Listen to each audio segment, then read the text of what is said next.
Bismillahirrahmanirrahim. Assalamualaikum warahmatullahi wabarakatuh. Hai teman-teman, gimana kabarnya hari ini? Semoga kalian selalu dalam keadaan sehat ya. Nah, di video kali ini saya ingin membahas tentang latihan soal TKP, tes karakteristik pribadi CPNS tahun 2021. Mari kita persiapkan diri dari sekarang untuk menghadapi tes SKD CPNS yang akan diadakan di tahun 2021 nanti. Nggak ada salahnya ya kita belajar dari sekarang. Nah, siapa tahu dengan persiapan kita sejak dini ini nanti kalau mendekati hari H kita bisa lebih matang lagi dalam menghadapi tes SKD nanti. Hal ini salah satu gerak cepat kita dalam menyikapi berita yang beredar bahwa pemerintah akan membuka kembali seleksi CPNS pada tahun 2021 nanti. Mari kita mulai ya dari pertanyaan nomor 1. Perusahaan tempat Anda bekerja saat ini mengalami penurunan yang disebabkan atasan yang baru sangat kaku dan tidak terlalu paham mengenai kondisi pasar. Sementara Anda sangat memahami kondisi pasar dan mengerti strategi peningkatan target. Apa tindakan yang Anda pikirkan? A. Seharusnya atasan lebih terbuka, tidak kaku, dan menerima semua masukan tim. B. Saya mengajukan ide secara pribadi dan mengemukakan kemampuan serta strategi untuk memperbaiki kinerja perusahaan. C. Mengajak atasan dan semua tim untuk mengatur jadwal diskusi secara rutin untuk bertukar pendapat. D. Membiarkan saja karena sebagai atasan dia harus mampu mengkoordinasi tim dengan baik dan punya strategi sendiri. E. Sepakat dengan tim yang lain untuk biasa saja karena semua anggota juga tahu perilakunya yang kaku. Jawaban yang lebih tepat itu adalah yang B. Saya mengajukan ide secara pribadi dan mengemukakan kemampuan serta strategi untuk memperbaiki kinerja perusahaan. Ketika ada masalah, maka kita bisa berinisiatif menyelesaikannya selama itu berdasarkan kewenangan dan cara-cara yang baik. Kenapa ide kita sampaikan secara pribadi? Itu tujuannya agar kita tidak menjatuhkan atasan kita. Mengajukan ide itu artinya kita adalah orang yang punya inisiatif dan tanggung jawab. Perkara diterima atau tidak ide kita itu bukan wilayah kita. Kemudian untuk yang jawaban C ini, mengajak atasan dan semua tim untuk mengatur jadwal diskusi secara rutin untuk bertukar pendapat. Ini mungkin bisa saja ya sebagai alternatif lain. Namun kelemahan dari jawaban ini tidak fokus pada penyelesaian permasalahan. Jadi jawaban yang paling tepat itu adalah yang B. Saya mengajukan ide secara pribadi dan mengemukakan kemampuan serta strategi untuk memperbaiki kinerja perusahaan. Lanjut soal berikutnya. Pada hari pertama Anissa bekerja sebagai seorang staf pelayanan publik, seorang ibu mengomeli Anissa karena ia merasa kurang cekatan dibandingkan staf yang lain, sehingga pelayanan pun menjadi terlalu lama. Menurut Anda, apa yang seharusnya dilakukan Anissa? A.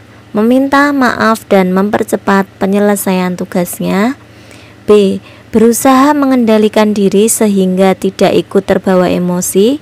C. Mengabaikan keluhan itu sehingga tidak mengganggu konsentrasinya.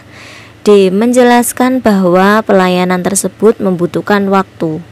E. Menjelaskan bahwa hari ini merupakan hari pertama Anissa bekerja di sana. Jawaban yang paling tepat yang mana ya? Kalau hari ini itu adalah hari pertamanya Anissa bekerja sebagai staf ya. Nah, seorang ibu itu ada yang mengomeli ya Anissa karena ia itu kurang cekatan dibandingkan staf yang lain. Bagaimana sikap yang baik?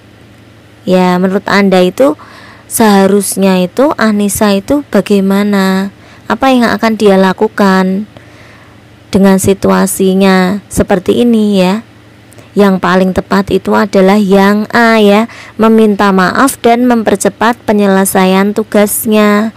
Karena dalam hal ini bisa jadi Anissa merupakan pihak yang salah karena kurang cekatan, apapun alasannya ya. Untuk itu lebih baik meminta maaf dan berusaha semampunya mempercepat penyelesaian tugas.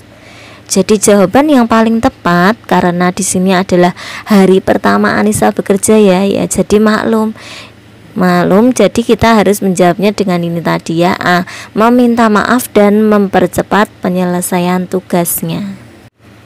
Soal selanjutnya, Anda sebagai konsultan SDM, kemudian ada atasan yang mengatakan bahwa kinerja stafnya tidak optimal karena tidak mengetahui potensi dirinya. Apa yang Anda usulkan pada atasan tersebut? A. Memberikan kesempatan kepada staf untuk melakukan berbagai kegiatan agar dapat menilai kinerjanya. B. Memberikan pekerjaan kepada staf agar direnungkan di rumah dan memperoleh hasil optimal. C. Memberikan daftar kelemahan dan kelebihan kepada staf. D. Memberikan arahan kepada staf tentang pekerjaan yang sedang dia lakukan agar hasilnya sesuai target. E. Menolak menjadi konsultan lagi untuk tahun berikutnya. Apa yang Anda usulkan pada atasan dalam situasi seperti ini? Apa yang harus Anda usulkan itu yang mana? Yang paling tepat itu adalah yang C ya, memberikan daftar kelemahan dan kelebihan kepada staf. Mengapa kok begitu? Nah, ini adalah poin yang paling besar ya. Karena masalahnya sudah jelas bahwa stafnya tidak mengetahui potensi dirinya. Potensi itu terkait dengan kelemahan dan kelebihan ya. Di soal itu kan dijelaskan bahwa ada atasan yang mengatakan bahwa kinerja stafnya tidak optimal karena tidak mengetahui potensi dirinya. Kata kuncinya di sini adalah potensi diri. Jadi jawaban yang paling tepat itu yang C ya, memberikan daftar kelemahan dan kelebihan kepada staf. Maka pilihan C itu yang paling tepat karena langsung pada persoalan. Dengan diberitahu kelemahan dan kelebihannya, diharapkan staf tersebut bisa mengoptimalkan potensi dirinya ya. Soal selanjutnya, Anda melihat seorang anak berada di dalam kesulitan di kolam renang. Anda tidak begitu baik dalam berenang, tetapi sepertinya situasinya sangat gawat.